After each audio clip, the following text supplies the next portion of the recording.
Hey, ladies and gentlemen, once again, welcome to our channel. I hope you're doing fine. I'm also doing well. Let me start by thanking my returning viewers very much for your continuous support. It's because of your comments, your criticism that has made this channel to reach where it is. And in case you're watching this channel for the first time, take a second or two, hit the subscribe button so that we can grow together. And whenever I'm doing such videos, you are always notified. Ladies and gentlemen, I want to start today's analysis by a question. If today is 10th of August 2027, when we'll be having the next general election, and you're walking to your polling station, and in your presidential ballot paper, you have President Ruto, you have Kalonzo Musyoka, you have Matiang'i, you have Okiya Omtata, you have Maraga, you have Kebaso. Let me say even you have Fred Matiang'i on the same ballot paper. Who could you consider voting for to take this country to the next level, especially putting in consideration of the things that have been unfolding in the recent past? Ladies and gentlemen, in this analysis, I want to talk about a few leaders, starting with Fred Matiang'i, their characters and their strengths, and without further ado, let's get into it. Number one, Fred Matiang'i, as I'm speaking today, there is a committee preparing for his return to the country, where he'll come back to the nation and officially make a declaration, of course after a few consultations, make a declaration about his bid for 2027. But people have been questioning his seriousness in this presidential bid, and I think he was strategically waiting for the right time.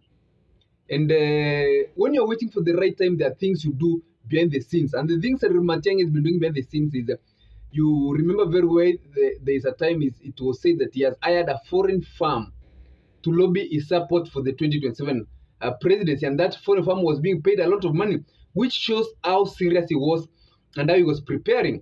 When he was Kenya the other day, there was that private meeting with the Jubilee Party leader, President Uhuru Kenyatta, and other leaders, Jubilee, who came out to say that they fronted Matiang'i to run the Jubilee flag bearer of the 2027 general election. So I can't doubt the fact that Matiang'i will be running for presidency come 2027.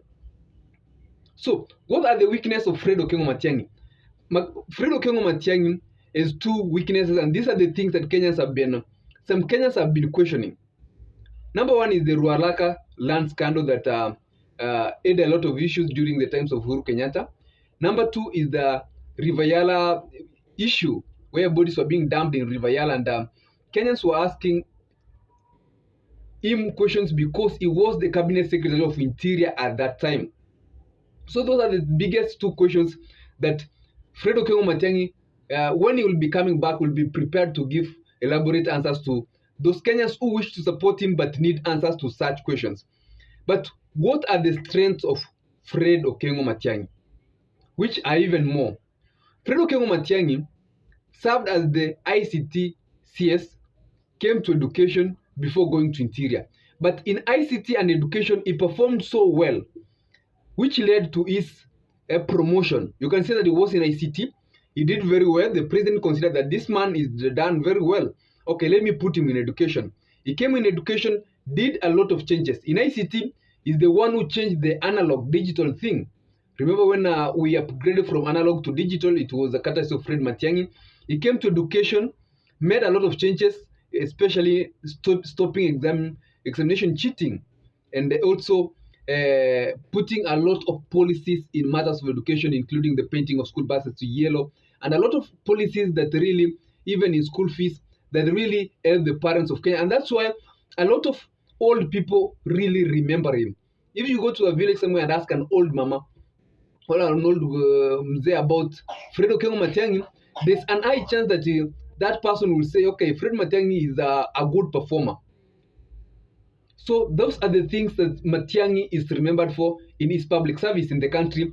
But the character of Fred Matiang'i is somebody who is Matiang'i is a strong person. He's somebody who can implement changes. He's seen as that person who can implement changes. He has that capability. You can remember him going to the birth certificate offices and questioning people. He was even going around schools and meeting principals and asking questions. And I know you have come a lot across those videos. And these are the things that make him to be seen as a potential presidential candidate to a lot of people who feel that is the right presidential candidate for the 2027 general election. Ladies and gentlemen, number 2, I want to talk about Kalonzo Musyoka. Kalonzo Musyoka has been a man who has supported Raila for quite a period of time. And Raila came out the other day where he was attending a funeral in Machakos saying that he has won all those elections. It's that he has never been announced as the president. So Kalonzo Musyoka has also supported Raila Odinga. He's a very sober leader. He's a very democratic. He's seen as a very democratic leader, having served as a vice president in the before. He's also a potential leader who can lead this country if well supported. What are the weaknesses of Kalonzo Musyoka? The weakness of Kalonzo Musyoka is that a lot of, especially young people, tend to believe that Kalonzo is a bit little soft, and the presidency needs somebody who is a bit little harder. I don't know how to put it, but I know you get my point. Kalonzo seems to be a little bit softer, of which it's the same thing with even you remember Uhuru Kenyatta. Actually, Uhuru Kenyatta was like a Kalonzo Musyoka. But this presidency, people tend to believe that you need to be strong. You need to be somebody who is very confident. I can't say you need to appear like you are somebody who can force changes, which is not an attribute that a lot of people don't see in Kalonzo Musyoka. That's the biggest question about Kalonzo Musyoka. Other things I can't talk about them because are long things that have been solved. But Kalonzo Musyoka is also another man who stands the best chance to lead the country. You can tell me what you think about Kalonzo Musyoka in the comment section, and Fred Matiang'i. Now, the last person I want to talk about is Maraga.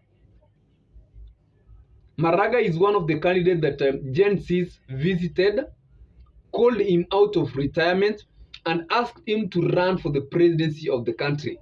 And recently, while Maraga was attending a church service in Gusii, came out to say that he is doing consultations around the country. Considering the call that he has been given, he will be consulting widely, and he started doing town hall meetings. He will be consulting widely to come out before he comes out to give a general opinion about whether he will run for president or not. But he said that it's something that he is willing to take. So the high chances that Maraga will also be on the ballot. How about Maraga?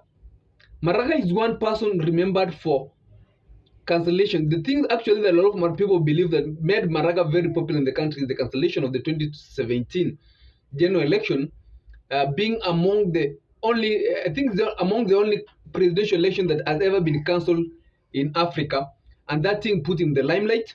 And also another thing that Maraga is really remembered is the fight of corruption. Maraga is remembered to have sworn that he has never taken a bribe, he will never take, and he will never take a bribe. Something that people believe that is a man who can fight corruption in the country. And he even came out the other day to say that if he is elected president, he will ensure that things are done according to the law. Because you know there are a lot of leaders in the country, sometimes they go against the law. But Maraga said that if he's given that opportunity, he'll ensure that people go by the law. Having performed very well in one arm of government, is he capable of leading the other arm of government as the president of the republic? I also want to hear your opinion. But what are the challenges that Maraga is facing right now? A lot of people have started to say that he is a project. Actually, he was even asked, and he said that a few days people will know that he is not a project when he embarks on serious campaigns. People tend to see him as a project, and the reason why people are saying so is that Maraga was working in the President Ruto's government. Just recently, Maraga was having a position in the President Ruto's government before he came out, and thereafter is when the presidency issue rose. Another thing is that Maraga comes from Gusii region, where Matiang'i had early been fronted as the presidential candidate. So his people from the Gusii region, some of his people from the Gusii region tend to see that Maraga has come out to divide the vote of Matiang'i, because the fact is that in Gusii region, there are high chances that because Matiang'i had declared presidency earlier, and a lot of people had Matiang'i has been pushed earlier, a lot of people had leaned towards Matiang'i, that's the Gusii region, because Maraga had not declared president by then.